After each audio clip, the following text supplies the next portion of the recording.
national issues and the impact of those issues on our community. I'm ML Schulze, and I'll be moderating tonight's gathering. Before we go any further, Tom Bodie, who is chaplain at Akron Children's Hospital, would you please begin us with a prayer? I need to unmute him.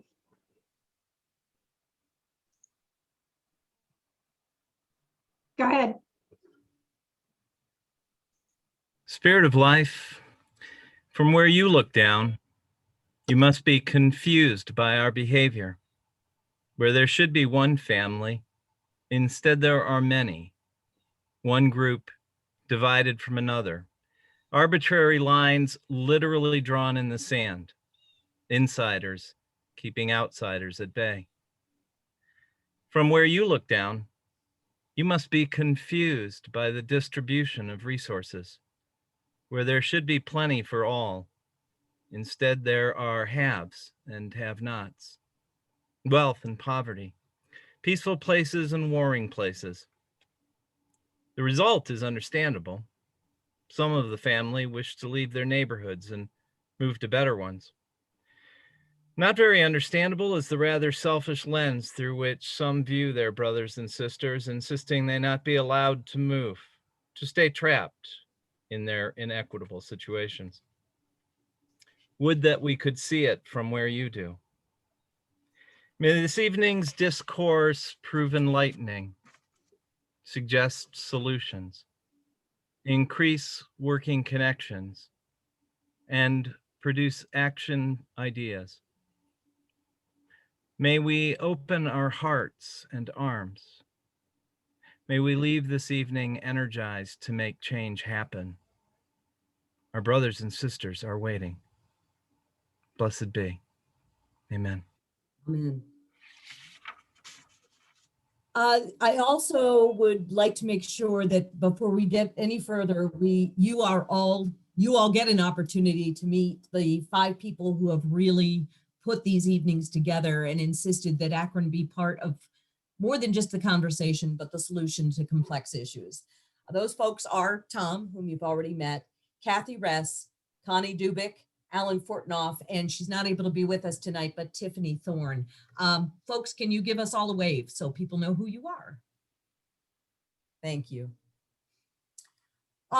Now a little bit more about the Akron Area Interfaith Council. It started in 1980 with the goal of nurturing a strong network of faith communities to initiate, coordinate, and enable effective responses to social, moral, ethical, and cultural issues.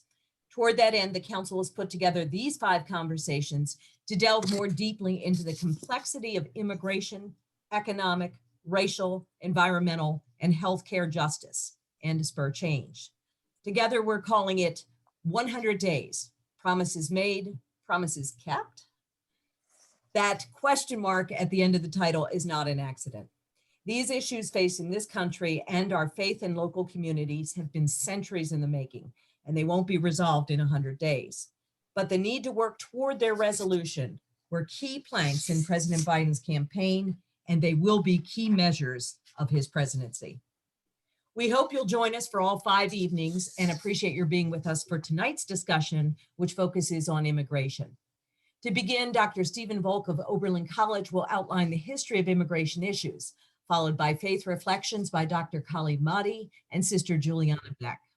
We'll then move on to our discussion and invite all of you to contribute your questions and thoughts via Zoom. And to explain more about how that's going to work, here's Deb Klein of Cleveland Jobs with Justice. Good evening, everyone. I will be running your tech for this evening. So there are just a couple of things that I would like to let you know. When it comes to the question and answer period, we're going to ask you to put your questions in chat because everyone is muted. And so it'll be a lot smoother, and then I will read the questions. Also, if we're going to leave it as it is with all of the squares, like the Hollywood squares times a lot here, then that way you can see one another and you can see the speakers. But if you want to do it, you want to see just the person speaking, just their face, you can go up in your right-hand corner of your screen where it says view and click speaker view, and then that'll just spotlight the speaker if you don't want to see everyone else. And I will be here. Hopefully we'll make sure everything runs smoothly tonight, and thank you all for coming. Now an introduction to our speakers. Dr. Stephen Volk is an emeritus professor of history at Oberlin College, founding director of Oberlin's Teaching and Learning Center, and director of the North American Congress on Latin America. In 2011, he was named a U.S. Professor of the Year by the Carnegie Foundation for the Advancement of Teaching, and he continues to research and write on immigration, higher education, and Chile. Reflecting on the issues he outlines will be Dr. Khalid Mahdi and Sister Juliana Beck. Dr. Mahdi immigrated to the United States from Morocco in the late 1990s. He holds a PhD in political science from the University of Illinois and teaches at Western Reserve Academy. He is a member of the Islamic Society of Akron and Kent, chairs the Faith Islamic Academy's Board of Education, and authored Urban Restructuring, Power and Capitalism in the Tourist City. His hope for change rests with, quote, "Our speaking truth to power, unifying our efforts, and walking in solidarity with the oppressed, both locally and globally." Sister Juliana Beck has been an Ursuline nun for 40 years. The mission of her order has helped her grow in, quote, "transforming society through contemplation, justice, and compassion." She's new to the Akron area, but has ministered and worked with various nonprofits and schools over the decades, including serving at the Catholic Worker House. She's taught elementary, reading intervention, and special education, and adult literacy. And she's worked with summer programs from Appalachia to the nation's inner cities. So Dr. Volk, I would ask you now to please help us understand in 20 minutes, I believe, the history and what has been happening with immigration in our country. Thank you, Schulze. And if only I could do this in 20 minutes, that would be great. Thank you to the Akron Area Interfaith Council. I'm really honored to be asked to give this short presentation on immigration and very much look forward to the discussion that I hope it encourages. So according to a recent article, President Biden and his aides have stepped up their outreach to Congress, racing to explain why the current immigration situation is, quote, decades in the making. This comes as figures from March confirmed that more than 171,000 migrants and nearly 19,000 unaccompanied minors were taken into custody along the US border, the highest monthly total since 2006. In some ways, what the media is calling a surge resembles the 2019 Trump era surge or the 2014 era Obama era surge. And in some ways, the situation is unprecedented since it comes at a moment of transition between one of the most anti-immigrant administrations since the 1920s and what could become one of the most immigrant welcoming administrations in the last century. Led by the former president, Republicans unsurprisingly insist that not only is this, quote, a crisis like we have rarely had, but it is a product of Biden's decision to, quote, throw open the borders. I have to say that this strikes me as chutzpah of the very highest order, for the simple fact remains that the current border emergency is not 3 months in the making and not even decades in the making, but more than a century in the making. Even if Trump had succeeded in building a mile-high wall around the United States, refusing entry to any and all, legal or unauthorized, he would have not solved the border crisis because, and this is the key to understanding both the nature of the problem as well as the difficulty of its resolution, because this is not a crisis for the United States, the richest country in the world, but a crisis for the immigrants. The crisis we face is both political and moral. We should not be whining that we are the ones who are suffering. So how do we understand the origins of the current immigrants crisis? Let me suggest 4 factors we need to understand as we examine the ongoing reality of immigration to the United States. 1, the most significant factor, central to all the others, is that people rarely leave their homes for a strange land unless it has become intolerable to remain. And yet currently about 100 million people displaced from their own countries are seeking what humans have always sought, security. 2, if immigration is constant, why has it reached such a critical stage at the present time? Delmi Supaya Goldames fled Honduras with her 2.5-year-old daughter, Evelyn, 2 months ago. She left after losing everything when 2 deadly hurricanes struck within 2 weeks of each other last November. Her nephew was murdered by a gang shortly after. After a month-long trek, Delmi reached the border, desperate to make it to her sister-in-law's house in Louisiana. Quote, "With the help of God, we can move forward. And while it's very hard," she said, "there's nothing else I could do." While immigration has been a constant factor in the demographic history of the United States since its founding, a number of issues, many of our own doing, have made the flow of immigrants more acute and increasingly desperate since the 1990s. In the first place, the policies that wealthy countries such as the US have pursued have given rise to monumental environmental catastrophes. Over the last 30 years, for example, drought-associated losses in the Central American dry corridor, which extends from Panama up to southern Mexico, approached $10 billion. Hurricanes Eta and Iota smashed into Central America's Caribbean coast within a 2-week span in 2020, destroying homes and farms, and coffee crops in Guatemala and El Salvador have been ravaged by climate-induced pests. Secondly, while Washington's foreign policies have sometimes been motivated by generosity, all too often in the Caribbean and Central America, the US has promoted wars, generated violence, and intensified inequality. The gangs that currently terrorize El Salvador and Honduras, MS-13 and Barrio 18, literally were born on the streets of Los Angeles, founded by children of Salvadoran refugees who fled US-backed wars in their own countries in the 1980s. Last year, I served as an expert witness on an asylum case for Juan Carlos, a young Salvadorian who had the misfortune to inadvertently witness 3 Salvadoran policemen distributing police uniforms to MS-13 gang members. Once discovered, he was brutally beaten by the police and by the gang.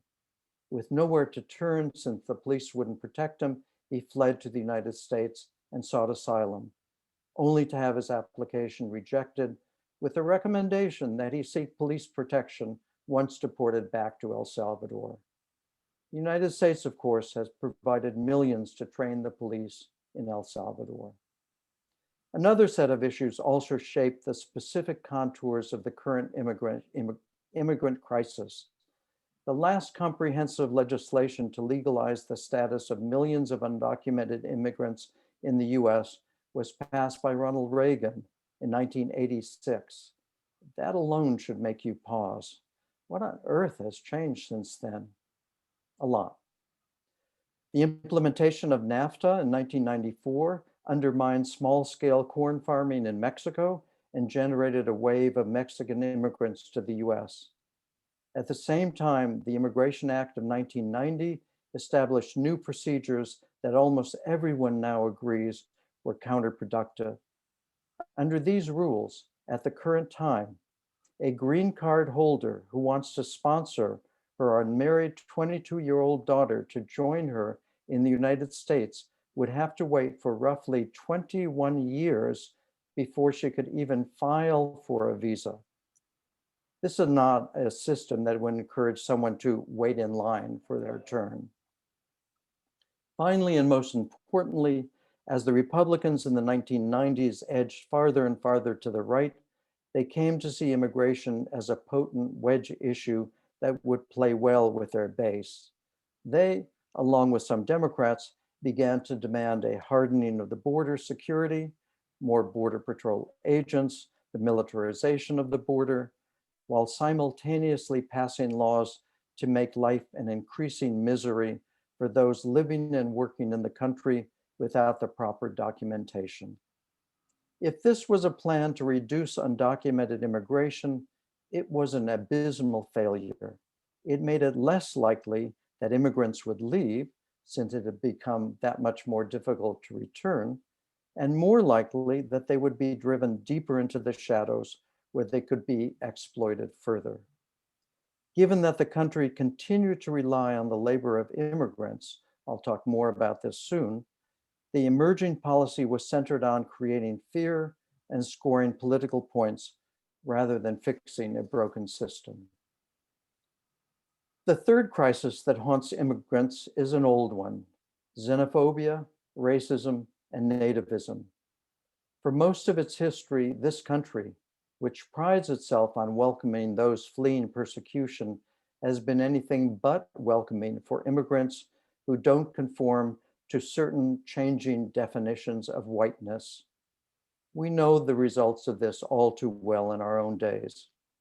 On March 30th, a man kicked a 65-year-old Asian woman to the ground in broad daylight on a Midtown Manhattan sidewalk, stomping on her head over and over while shouting anti-Asian slurs. This was one of a reported 3,800 attacks on Asian Americans over the past year, encouraged beyond a doubt by former President Trump's repeated linking of COVID to China and by extension to all Asians. Trump's coupling of immigration with disease is hardly new. In the 1800s, Irish immigrants were blamed for bringing cholera to the United States, Italians for polios, and Jews for tuberculosis. When the influx of Haitian immigrants, refugees in the 1980s, coincided with the AIDS epidemic, Haitians and Africans were blamed for bringing the virus. Nor is disease the only thing that immigrants have been held responsible for. Reprising an old trope of the immigrant as terrorist, Senator Lindsey Graham argued recently that the unaccompanied minors arriving at the US-Mexico border wall will likely turn into a, quote, national security crisis, as they could easily become, quote, the terrorists of tomorrow. Jeanine Pirro on Fox described immigrant children as a, quote, lower level of human being. The final crisis for immigrants rests on the fact that the US has not only created the push of immigration, but the pull of immigration as well. Having helped generate the condition that forced many from their home countries, we in the United States simultaneously and shamelessly rely on the undocumented labor to do the work that we don't want to do ourselves, and certainly not for the wages that are offered.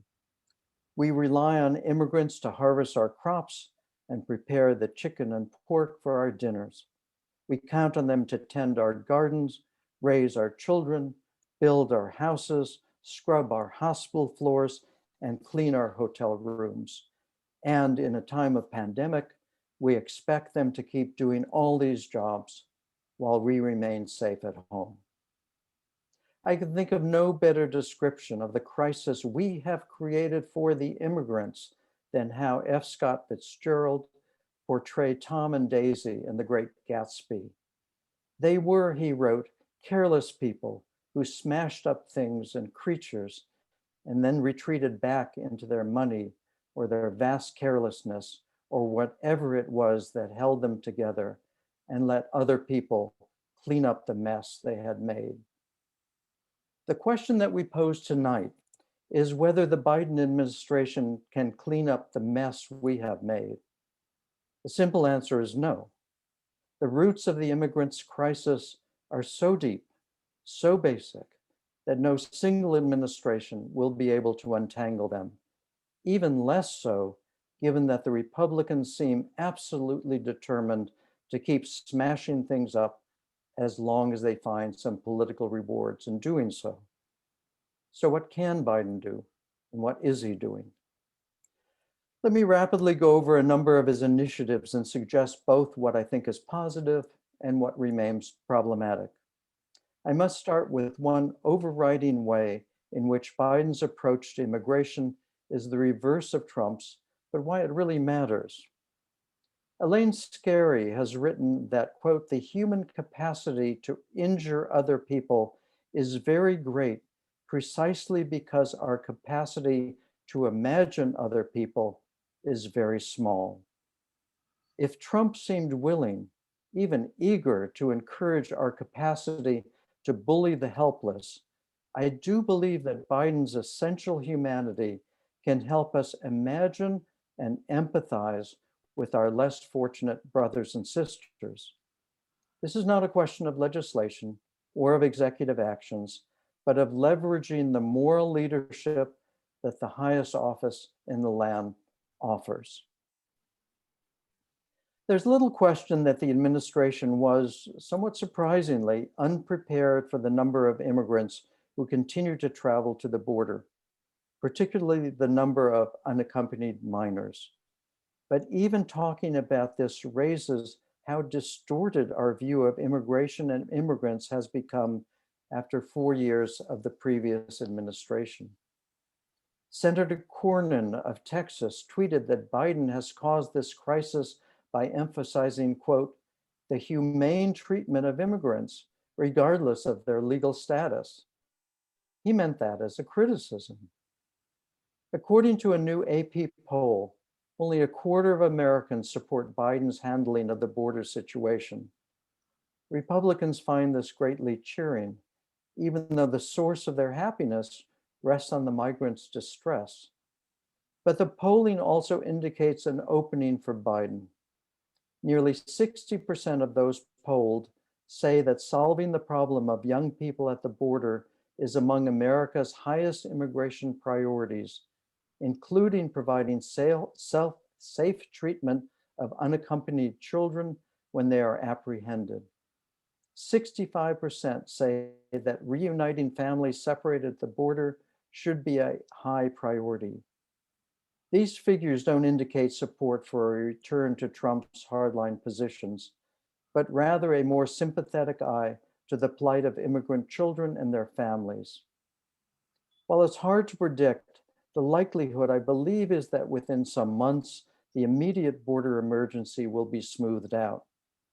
The news is reporting today that Boston is clearing a space to receive up to 1,000 unaccompanied children and care for them until they are reunited with family members. It's likely that other cities will follow suit, relieving the immediate pressure on the border and allowing the administration to deal with other longer-term immigration issues. I do find it disturbing that the president continues to rely on Title 42 of the Public Health Service Act to turn away 40% of asylum-seeking families and virtually all single adults arriving at the border. Title 42 expulsion should be halted, both because the US has the capacity to test all migrants for COVID who are applying for an asylum hearing, and because by rejecting immigrants at the border, because of public health laws, we only reaffirm the image of the disease-infested immigrant. Ironic to say the least in the country with the most COVID cases in the world. Regarding longer-term issues, we need to separate the unwinding of those executive actions, regulations, and memoranda issued under Trump, which impacted non-citizen immigrants in this country and those seeking to enter with an immigrant visa, from those aimed at asylum seekers and refugees. We want to quickly consider Biden's plans for the 10.5 to 12 million undocumented immigrants in this country, 60% of whom have lived in the country for more than 10 years, and also discuss what, if any, long-term solutions exist for the immigrants. In terms of the first category, the Biden administration has already taken a number of steps to unwind the most anti-immigrant measures taken by his predecessor. Among these, on February 24th, he revoked the Trump-era restrictions on the granting of immigrant visas for family members other than the spouses and children of US citizens. On March 9th, he rescinded the public charge rule, which drastically changed who could get an immigrant visa based on income, health insurance, and other factors. In terms of measures designed to establish new procedures for those seeking asylums or refugees or others with protected status in the country, Biden has set a new cap on refugees for 2022 to 125,000, up from 12,000 in 2020. with literally tens of millions of refugees seeking a home around the world, this still is a number way too small, but it is much up from what it was. He also granted temporary protected status to Venezuelans and those from Myanmar, and restored deferred and forced departure for Liberians. He announced on March 26 that it will issue rules to protect DACA recipients from an upcoming Texas court challenge. And just to give a sense of how petty the previous administration had become, last week the administration reversed the provision which allowed US Customs and Immigration Service to reject a petition for asylum, withholding of removal, or other requests for relief if the applicant left a blank space on his or her application. That has been rescinded. In terms of those who are in the country without proper documentation, the Biden administration began readmitting asylum seekers caught up in the Migrant Protection Program, the so-called Remain in Mexico program, and removed a prohibition on granting asylum for those entering at other than legal ports of entry. He instructed the Secretary of Homeland Security to consider whether to modify, revoke, or rescind the procedures for individuals placed in expedited removal proceedings. And he ordered a review of asylum eligibility for victims of domestic violence and gang violence, the so-called death to asylum rule passed under Trump's attorneys general. Finally, let me close with the two most significant steps that the Biden administration has proposed to address the long-term causes of the crisis of immigrants. In the first place, Biden has pledged $4 billion in a 4-year interagency plan to address the underlying causes of migration in the region, while also sharply limiting how much money will go directly to the notoriously corrupt central governments of Honduras, El Salvador, and Guatemala. The crisis for immigrants will only be solved when they're safe and productive in their own countries. To the extent that the US can make this possible, as opposed to pouring more money into security forces, the better it will be for the immigrants or those who then will stay in their own countries.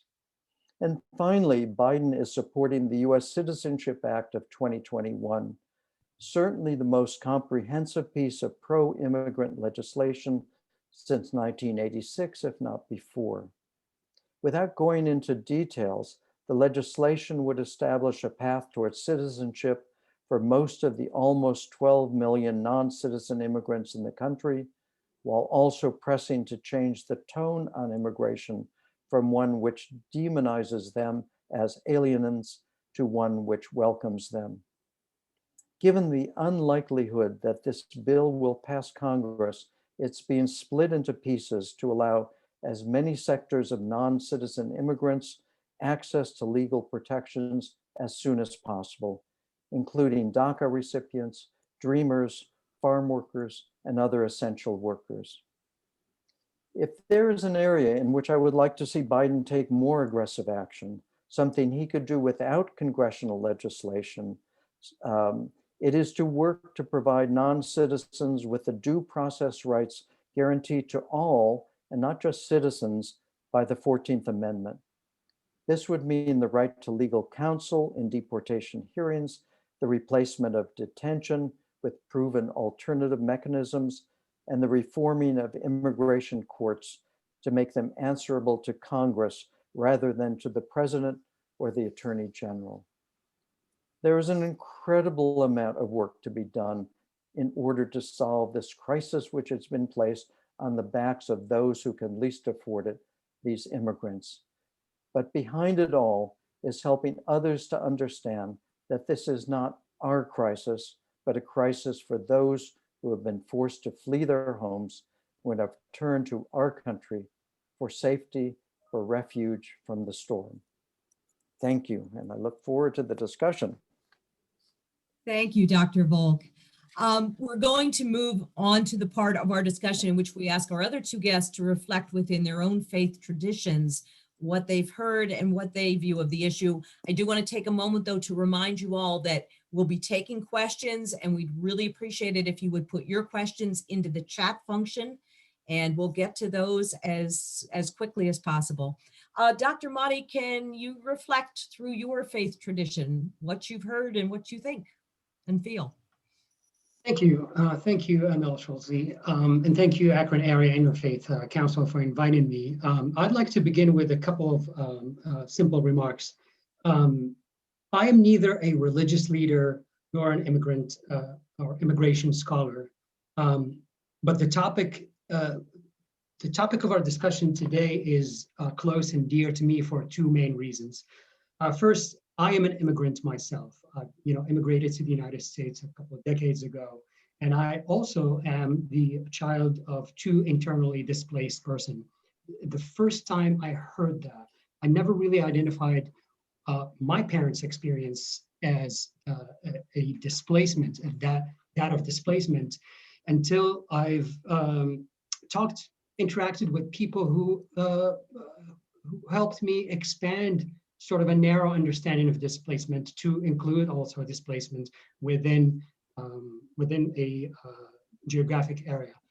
So the topic is dear to me for those reasons, and also as a Muslim, the act of immigration is connected to the prophetic tradition, not only of prophets like Abraham and Moses and others, peace be on them all, but also of the Muslim prophet Muhammad, may peace be upon him.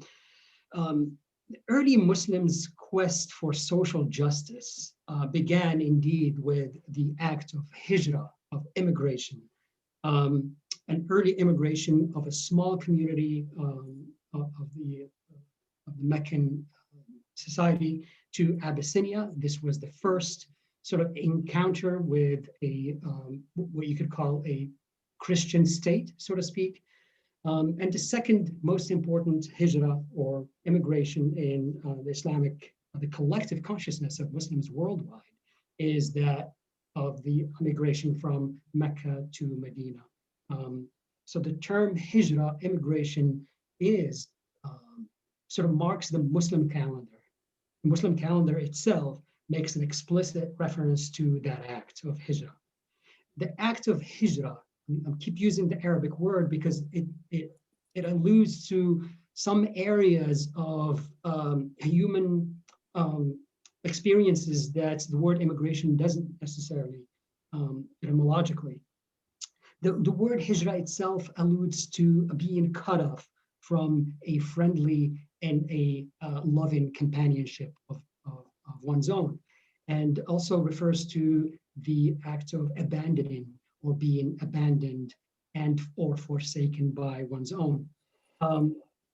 So as I said, not only as an American Muslim, but Muslims worldwide study and read about the act of hijrah as truly the foundation, the starting point of a nascent Muslim community that seeks to establish social justice in its midst and beyond its borders.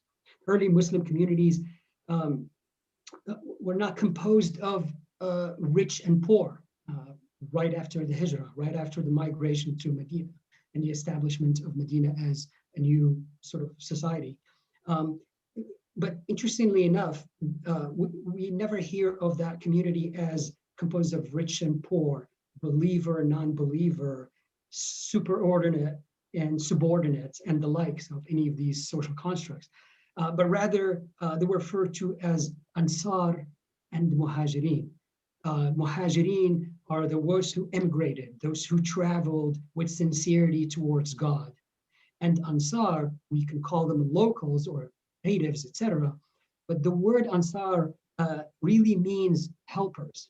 So it's interesting to me as somebody who's interested in the language of religion in general, not just of my own religion, it's interesting to me that the identity of the locals who received these immigrants, their identity in the new Muslim community is appended to the fact that they were helpers and hosts, basically, of those early immigrants, among whom was the Prophet of Islam, Muhammad, may peace be upon him. So I would like to change direction and talk about the 100 days from a human perspective rather than specifically or uniquely a Muslim perspective. I'd like to share sort of the background of Biden's immigration policy. Is his attempt, there's 2 or 3 points there. The first one is his attempt to unwind, very much like Dr. Folk mentioned, unwind the previous administration's immigration policy through a series of executive orders and memoranda and quests, etc. And so as Muslims, we were happy to see that on day one, I think within the first 24 hours, that Biden was able to lift the infamous Muslim ban and revoked also the order that aims to exclude undocumented migrants from the census. The Dreamers were given support in another executive order.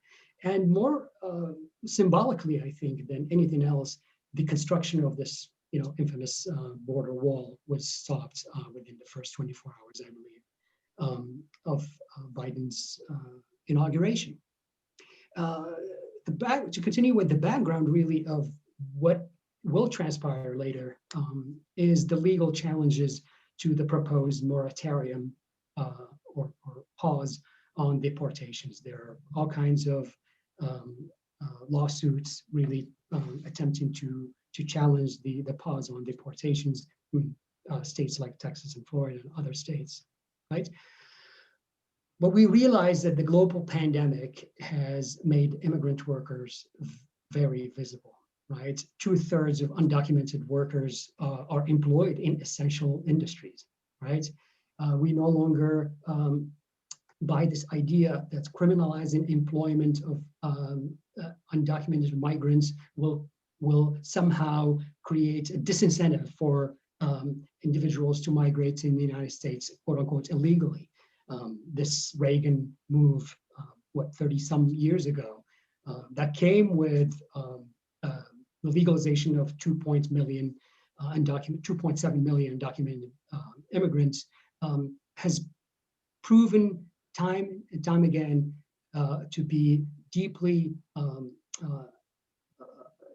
unjust and not equitable at all. So it remains clear that a one-dimensional or unilateral approach to immigration is not sufficient. And I believe Biden administration is well aware of that. So enter the US Citizenship Act of 2021. Of course, it has a lot of merits, but I think as our duty to speak truth to power and to also challenge even the current administration, there are certain elements that are completely unwarranted in my view. Some of the key elements of the US Citizenship Act of 2021 is to provide an earned path to citizenship, to address what the act itself called the root causes of immigration, and to responsibly manage the southern border, as well as reforming the immigrant visa system. That was basically sort of dismantled under the previous administration.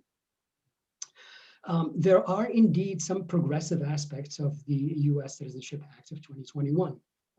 Amongst many points, the undocumented students in universities can now pay in-state tuition rates, all right? And this is really important because this is a step towards allowing undocumented immigrants to seek education to improve their socioeconomic status and not be relegated to the status of, working class, basically, blue collar services, right? Another progressive element is that the act addresses the issue of overburdened court systems, more immigration judges by 2024. It'll be at a unprecedented rate to solve the issue of court system overburden. The act also establishes an employment authorization commission to investigate cases of wage theft that we all know happens, exploitation happens when you have a host of employees that are not, documented, right? And it also establishes a citizenship and interaction or integration foundation whose goal is to promote the social and economic advancement of immigrants. That, in my view, are some elements that are progressive. In addition to that, looking beyond the US borders, the Act addresses some international, or call it north-south aspects of what the Act calls the root of immigration. Some aspects, but not all. It's important to keep that in mind. As Professor Karina Moreno has argued in one of her articles, it's still not a paradigm shift. It's far from being completely progressive or radical change, in something that Professor Volk alluded to, that is not, 10 years old or 20 years old, but maybe centuries old issue, right? Some of the issues that are that need to be sort of highlighted, especially in sort of social justice, anti-racism minded groups like ours, is that Haitian deportations has soared since Biden took office. The Biden administration has so far deported more Haitians in few weeks than the previous administration did in a whole year, relying on a controversial Trump era public health order. I believe it's Dr. Volk mentioned the public health order. The name of it escapes me now. It's I'll get back to you in a minute. Another aspect that is deeply problematic is that this Remain in Mexico program that was established in the previous administration is still in operation. It still coerces asylum seekers to remain in Mexico, and leads to the creation of refugee camps along the US-Mexico border, and it's still there. And finally, there's still an impetus to deter refugees from reaching the US borders. There are processing centers in El Salvador, Guatemala, and Honduras, and it really falls short of addressing what the Act itself calls the root causes of immigration. So at its core, the Biden proposal does not challenge the criminalization of immigrants that was put in place prior to his administration. There's a parole system that continues to shuffle immigrants through criminal system. There's this new technology and opportunity that's open for, the Act calls it like small businesses to produce ankle monitors, immigration detention centers that are really outsourced for profit contractors. And the Act says nothing to address this serious issue. Third, the fallout from the post 9/11 policing and surveillance programs. ICE has been enabled to round up and target immigrant communities due to policing programs that require local police to share information with the federal government. Biden did not express any intention to stop that from happening. And you can see how it creates an atmosphere of fear and uncertainty amongst migrant communities. The bans on deportees have no recourse, or deportees that were banned have still no recourse to family reunion or family unity if they have family members that are still in the United States, right? And finally, immigrants of this LPI status, this status that, kind of a route towards citizenship or routes towards legal immigration status, are to endure for 8 years all kinds of application fees and all kinds of burdens, including application fees, background checks, digital surveillance, local police infringements, tax scrutiny, exclusion from political participation, and exclusion from full civil rights. So I will conclude with just a call, hopefully, to maybe look at the big picture. In my view, and echoing much of what Dr. Volk has mentioned, has elaborated on in his his address, we ought to address the immigration questions within two main frameworks. The first one is an anti-racist framework, a post-colonial framework that calls into question and includes the background here that the United States imperial interventions are not to be disconnected, are part and parcel of creating the immigration question in a country like the United States. In addition to the sort of imperial intervention, the wars, and so on and so forth, in peacetime, there are trade agreements that are unequal, that treats trade partners unequally at the expense of, the migrant workers, at the expense of the poor and working classes. The second frame I'd like to suggest here is to address the immigration question from an anti-capitalist framework. A way to help us to look at immigrants and address the immigration question as a question of global workers that are responding to labor demands in a globalized era. And I believe this is a room for us as spiritually minded groups and as groups that are motivated by speaking truth to power and challenging the sort of racist and exclusionary structures that are in place to call our attention to another way of envisioning the issue of immigration, and would hopefully help us to envision new, creative, and equitable, most importantly, and just solutions to the immigration issue. Thank you very much. Dr.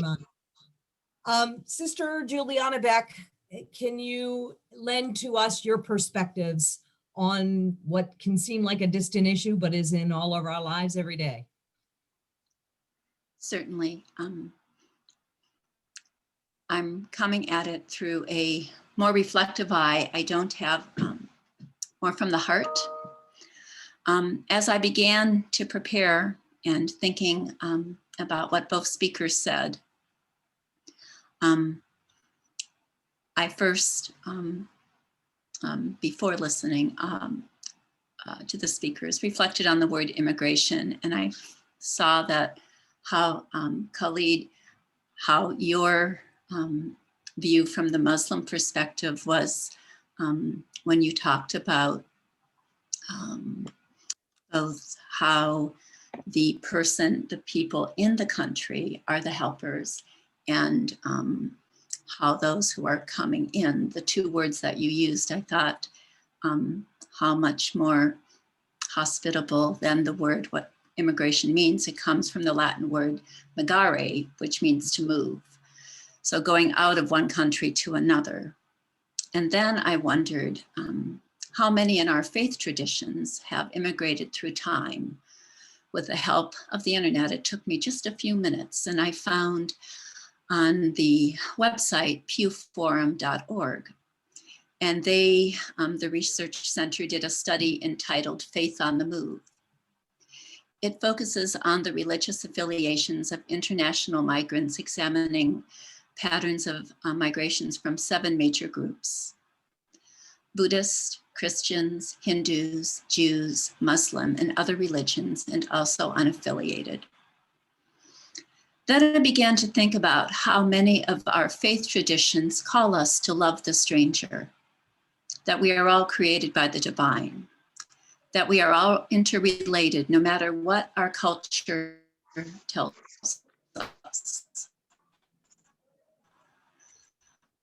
The faith tradition that I have grown up in, Catholicism, Pope Francis, who is the current leader and a very pastoral leader with an eye on social justice and on the global. And I think Khalid was kind of, that with a new vision of looking at migration. And Pope Francis takes it, his latest encyclical entitled Fratelli Tutti, which is Latin for all brothers and sisters.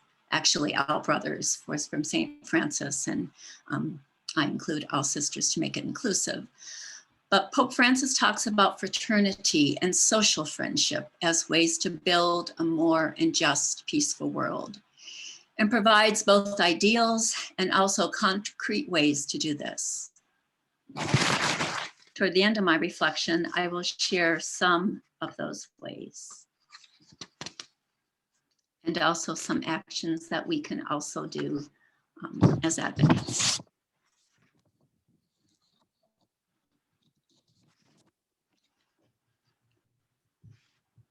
In the Catholic social teaching on immigration, there are three basic principles. The first principle of Catholic social teaching regarding immigrants is that people have the right to migrate, to sustain their lives and the lives of their families, as both Dr. Steve and Khalid referred to. Because of the belief that newcomers compete for scarce resources, as Dr. Steve had mentioned, immigrants and refugees are often driven away, resented, and despised. The first principle that all immigrants, all people have the right to migrate comes from the ancient and Christian teaching that the goods of the earth belong to all. Defended in Catholic social teaching, individuals do not have the right to use private property without the regard for the common good.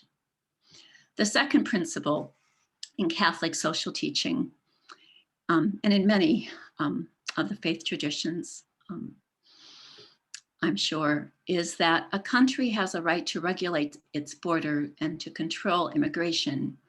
While individuals have the right to move in search of a safe and humane life, no country is bound to accept all those who wish to resettle there. So by this principle, the Church recognizes that most people do not leave the security of their own land and culture just to seek adventure in a new place, or merely to enhance their standard of living. Instead, as it was referred, they migrate because they are desperate. And some of the stories that Dr. Steve showed that powerfully. Because they are desperate and the opportunity for a safe and secure life does not exist in their own land. Immigrants and refugees endure many hardships and often long for their homes that they've left behind.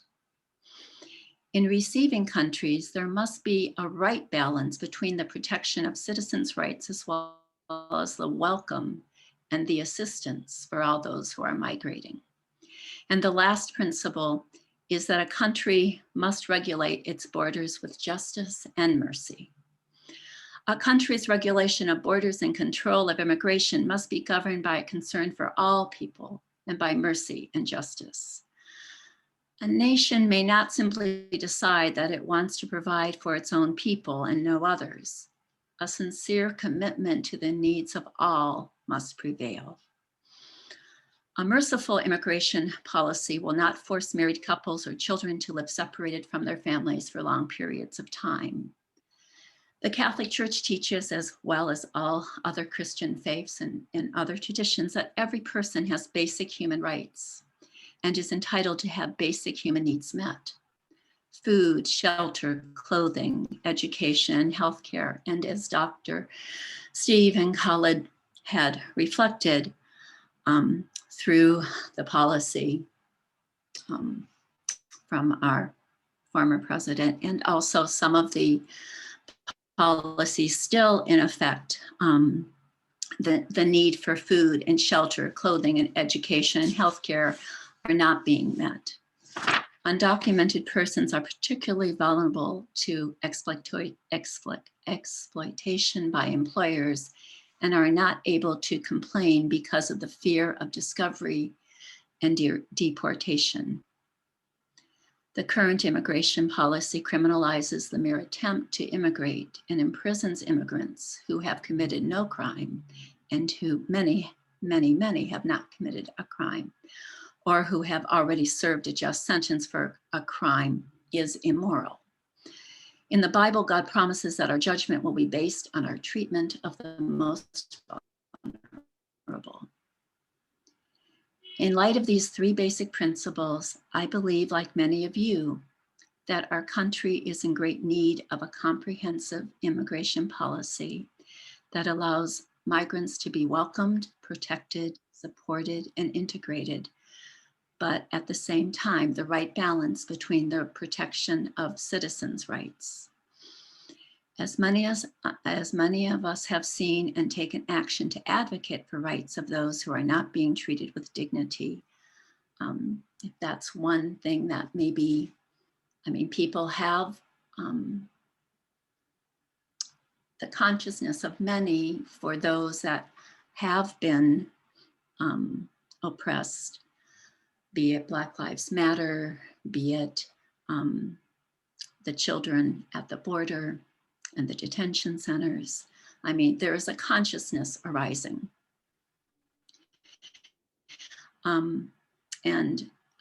As one of the ways of advocacy is that such an action of 100 Days to Freedom campaign that Deb Klein, the director of Cleveland Jobs and Justice, has initiated. And Deb, if you could please put the link for the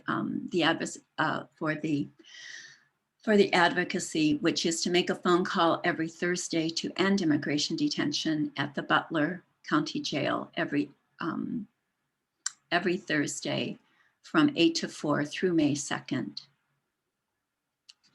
And so to look for ways to embrace and to welcome and to advocate for our brothers and our sisters.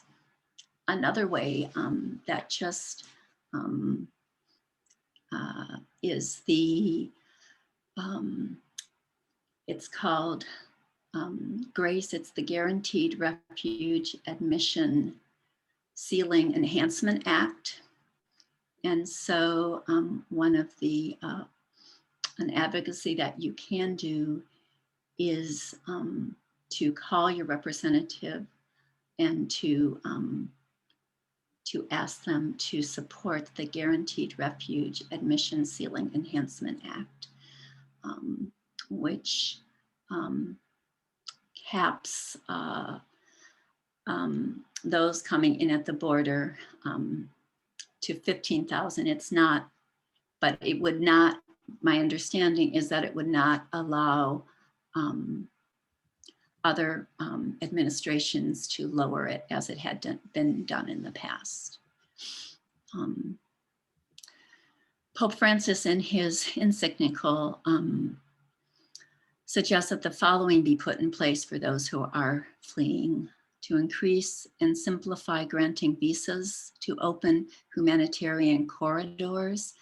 I don't know if that would be referred to as what Dr. Steve said was happening in Boston, but to me, that's a very humane way. And I don't know if it's a humanitarian corridor, but it's a start. Family reunifications and international collaboration for migration, which implements long-term planning. So as we go forward, may we advocate for ways that help us welcome the stranger. And soon they are no longer strangers, but they are someone from our global extended family, our brother and our sister. Thank you, Sister Beck. We have had some folks who have asked some questions in the chat function. I'd remind everyone to get them in as quickly as possible. There are some themes that are emerging in these questions, and I'll start with you, Dr. Volk, but again, please, Dr. Kamadi and Sister Juliana, please jump in with your own thoughts. They seem to circle around the question of how can we help? What are practical ways we can help? And as Sister Juliana just referred to what you said, Dr. Volk, about Boston opening up, trying to open up places for families that are separated until they can be reunited. Are there ways that our communities in Northeast Ohio can engage?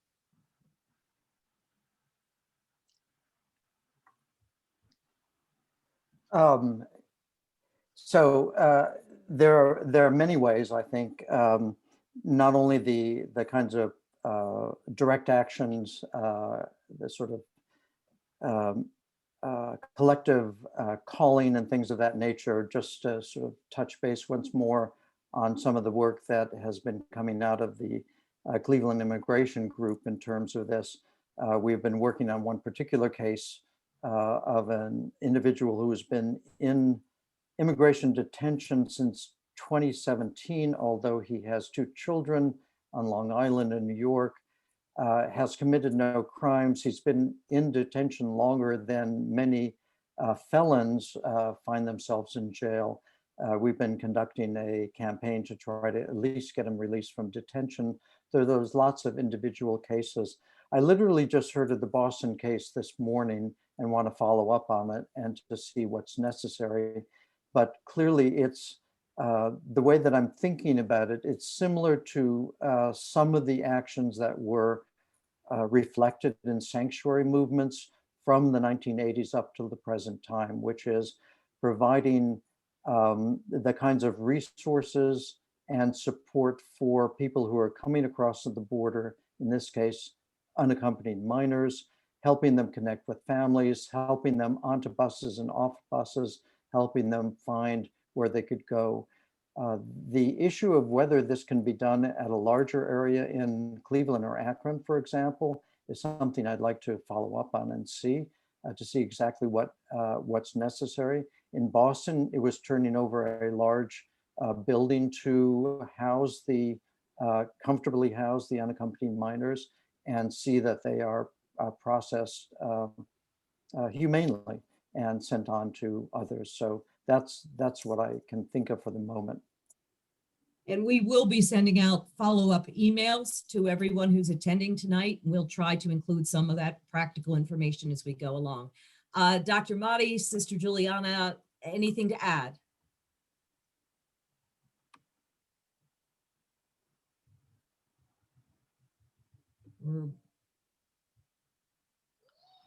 One of the things is there are, if there are many groups in Cleveland, like the Cleveland Heights group is, and then there's other groups, but in Akron, there's the AAIA, there's, which is, help me, Kathy, Advocates. Akron Interfaith. AIIA, Akron Immigration. Interfaith Immigration Advocates. Right. And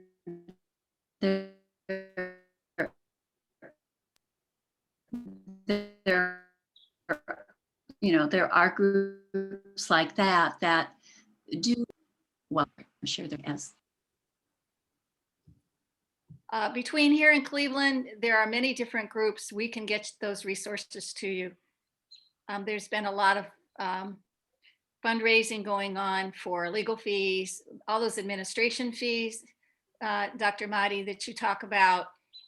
We sent money out through Mono Omega through the pandemic to many families. I know Catholic Workers busy doing things.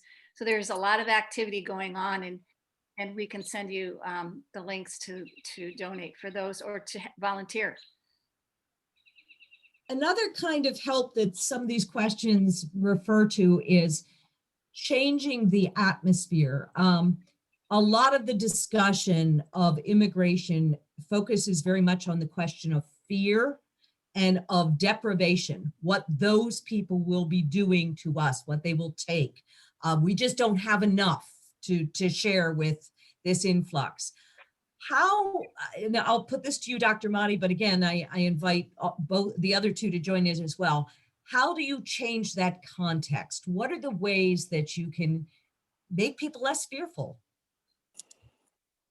Yeah, that's, well, let me begin with just one addition I'd like to add to the question of what can one do. I think the struggle is at least twofold. There is an element that is legislative that requires some legislative, advocacy, and there's also the legal dimension of it. And I think any sort of social justice-minded group or effort should intentionally target one or the other aspects, like, the fees, sort of alleviating the burden itself, is important, but also some advocacy at the legislative stage is necessary. So the question, Schultz's question on, could you please repeat the question? I think I. Sure. Just so much of the discussion, especially over the last 4 years on immigration, was that they were taking and they were to be something to be feared.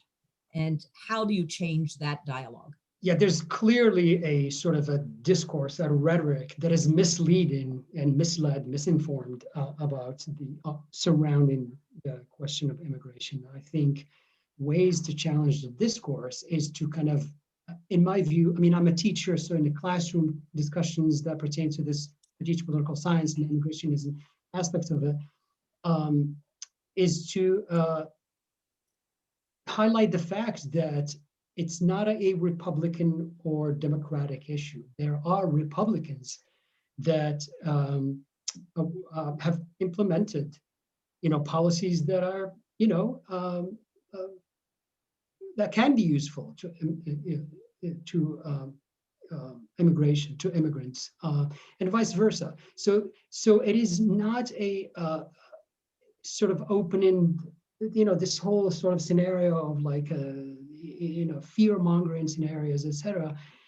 It's really narrowing it down to the question of labor. There's a labor market in the United States, and political and economic elites are both interested in supplying labor, in farms, in factories, and other areas, profitable areas. And so the rhetoric is just meant to rally people around a flag while, those policies are implemented to supply basically cheap labor with the opportunity to basically exploit. I think changing the terms of the discourse towards this question of labor is important in the ways in which we discuss it, and stay away from partisan who's done the most, who's been better to immigrants than the other. In my view, both parties, all political operatives need to up their game when it comes to immigration. Schulte, let me add one thing on that, a sort of personal experience. A few years ago, I was sponsoring a resolution to the Oberlin City Council to make Oberlin a sanctuary city. And there were very difficult discussions. And at the end of 3 different hearings on the bill, which finally passed, I received an email from someone I didn't know who said, "How dare you call me a bigamist?" And I'm like, wait, what? And so I wrote her back and said, I don't think I ever called you a bigamist. I might have called you a bigot, for which I'm sorry, but would you like to discuss this more? And so I was leaving to go out of country. And so we spoke on the phone. And this was somebody who violently opposed immigration to the US, thinking that we didn't have enough space, we didn't have enough resources. And my strategy of thinking about this is there a place where we agree? Can we find some point of agreement? So we literally talked for 3 hours on the phone, and I kept sort of falling back, what if you were the mother of a, et cetera, and going back farther and farther. And it didn't seem to be going anywhere. And finally I said, how long have you been in Ohio? And she said, well, my family's been here for over 100 years. And I said, well, my guess is that they were probably a farming family. And she said, yeah, they were. And I said, do you still have a farm? And she said, no. And I said, when did you lose the farm? And she said, my grandparents' generation, they had to give it up. And I said, that must have been very hard for you to give up your farm. And she said, it was terrible. It almost killed my grandparents. That her whole life was on the farm. And I said, how do you imagine it is that a farmer from southern Mexico who has been on that land for over 1,000 years would want to give up the land and come to Oberlin in order to wash dishes in a restaurant? And for the first time, she stopped and she thought, and it sort of hit a point.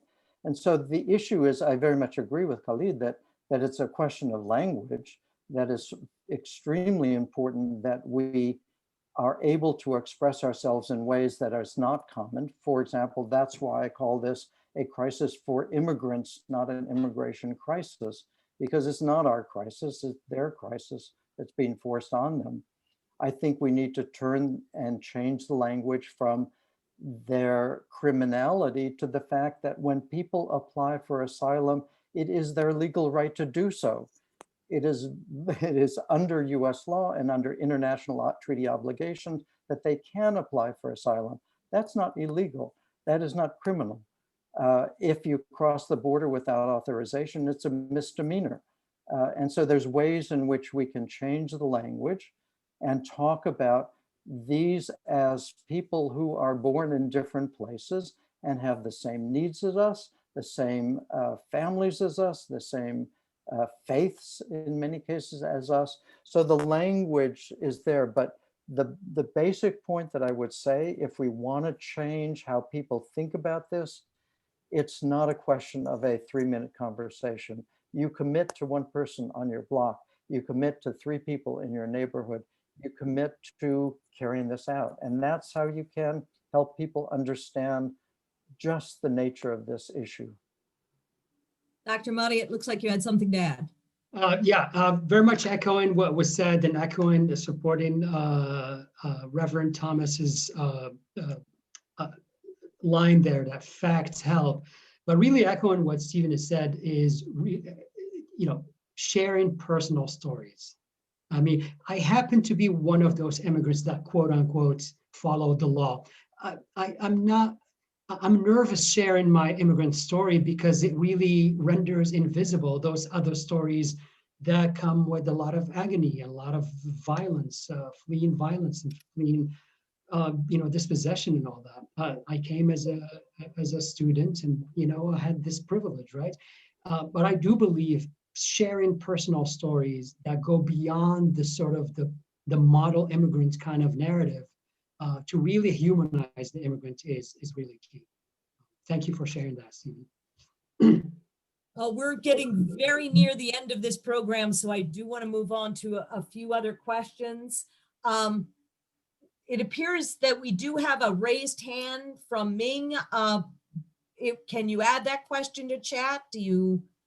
Or can we unmute here, Deb? I'm unmuting. Okay. Well, go ahead. Ming? Yeah, hi. Thank you guys. Can you hear me? Yep. Yes. Yeah, thank you so much for letting me speak in. And my name is Min Speluk. I am Asian American. And this is the first time I ever heard about this meeting. And so I did not know the format. If I raise my hand, try to speak, being rude, please forgive me. All is forgiven. We welcome your thoughts. Thank you. Thank you. So I have lived in America for over 30 years now. And this is the first time in my life I really feel unsafe. I feel unsafe. And when I step out of my house, I will think, did I bring my mace with me? And when I walk from the parking lot to work, I'm thinking, I look around, see if anybody looks suspicious, may attack me. And I have those thoughts run through my mind. Again and again, I will be beat up on the street and bleeding. And because I'm a female and easier target. So the point I'm trying to make is when we talk about immigration injustice, and it feels like it's very injustice right now. And I think this whole thing, anti-Asian American crime, has a lot to do with the comment Donald Trump made about China virus. And so I did not know who to turn to get help. So I even reached out to his office and write him a comment, said, would you please come out, make a comment that, you know, the China virus you're calling has nothing to do with Asian Americans here. We live here, here is our home. Why are they attacking us?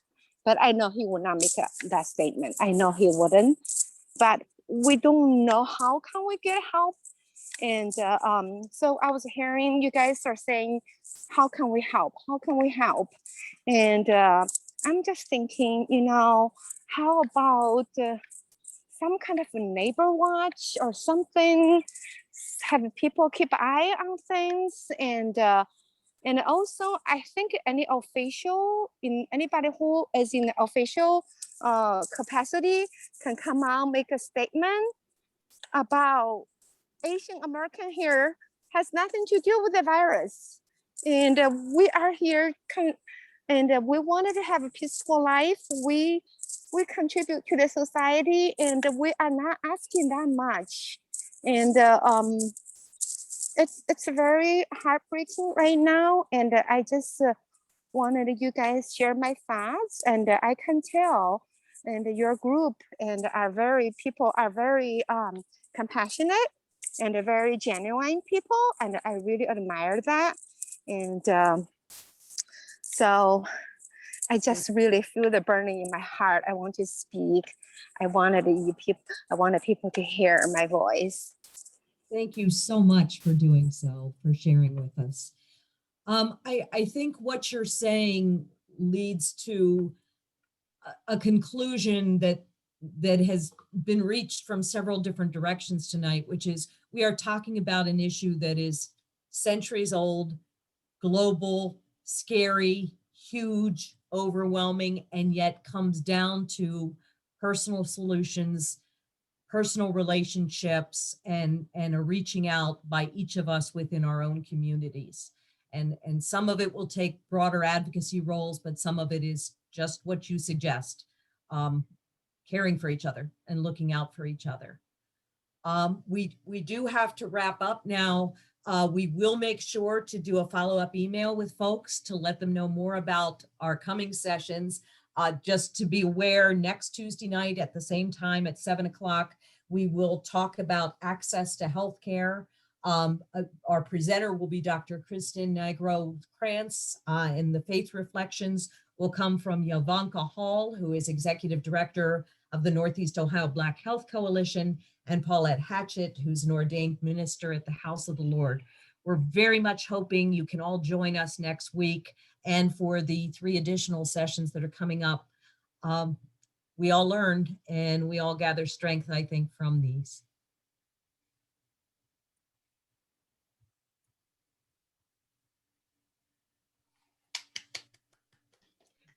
Thank you again.